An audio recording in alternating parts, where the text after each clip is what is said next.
We're here in Boston today with Dr. Don Berwick at his IHI Institute. And let's change topic to something that seems to be a tool being used by Medicare, and you would know a lot about this since you were there.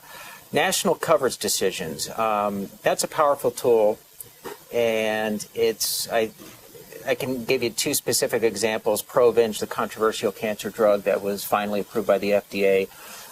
Then Medicare stepped in with national coverage decision, which limited its use to being overused. Also, there were other reasons the drug is not being overused; it's just too costly. And then also there's a heart valve that the cardiologists, some of the cardiologists in the trials and so forth, would really like to see be used more than what the FDA label says. The FDA approved that, but then there was a national coverage decision for percutaneous aortic valve. So what are your thoughts on national coverage decisions? Do you see this as a trend where we'll see more and more of these as a tool, or any thoughts there? Well, my basic feeling is that in the end, the decisions about what's done for a patient should be entrusted to the patients and physicians and nurses working together. I don't think government has an enormous role to play in actually restricting or putting handcuffs on. But I think government can help providing evidence and research. Coverage determinations is a very formal process, which, by the way, in Medicare is not allowed to take cost into consideration. It's forbidden by statute. So the decisions are only made based on the scientific evidence. On the whole, I think the use of science to help doctors and nurses and others decide with patients what to do is essential. What if we don't use science? What are we going to use? Guesswork or witchcraft? So I think the linkage of science to decisions about coverage is crucial. But exactly how to do that it's an art form. When we see professional leadership stand up and take responsibility, I'm much more confident, because I think the physicians all together with other clinicians and scientists can give great advice. Well, Dr. Cutler in the New England Journal a few weeks ago listed the categories of that Medicare pays the most for, and at the top were hip replacements, osteoarthritis. Those happen to be also DRGs, that a pilot program of Medicare, a RAC pilot program, which they've since backed off. They were going to do a prepayment audit targeting those high-cost centers. There was a lot of pushback and controversy back in January and December, and I think they backed off. But MACs can still do that anywhere. We're getting really wonky into Medicare, but I was reading on Cardio Exchange just the other day where an electrophysiologist gave advice on how to pass an audit.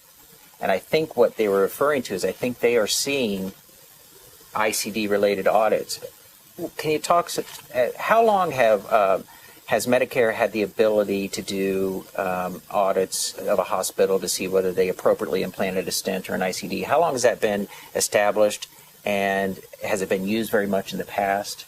I don't know the legislative history of the audits and error checks. I know there's a strong commitment in this administration and in Medicare, at least prior to the time I arrived and when I was there, to work hard on errors and inappropriate billing and use of, claiming that procedures are needed or used when they're really not. And that's still a science in development, but there's great progress going on in helping really understand what's going on.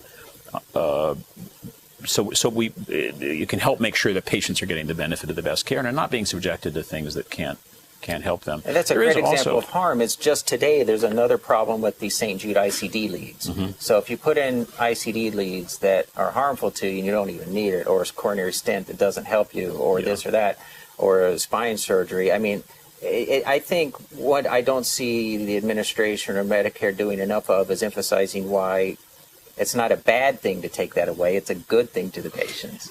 Yeah, it's got to be done in partnership. Assuring patients that the right thing will be done the right way is a joint adventure. It's got to be done with Medicare and Medicaid and other payers. After all, they're paying the money, but also the professions. And I think when patients and families see us coming together around their interests, I think they'll be better accepted.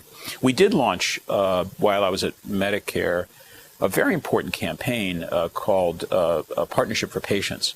It was an investment from the Affordable Care Act, the new law, from the Innovation Center to support hospitals all over the country getting really serious about doing what is scientifically correct to keep patients from being harmed. There were a whole list of hospital-acquired conditions that were on the list.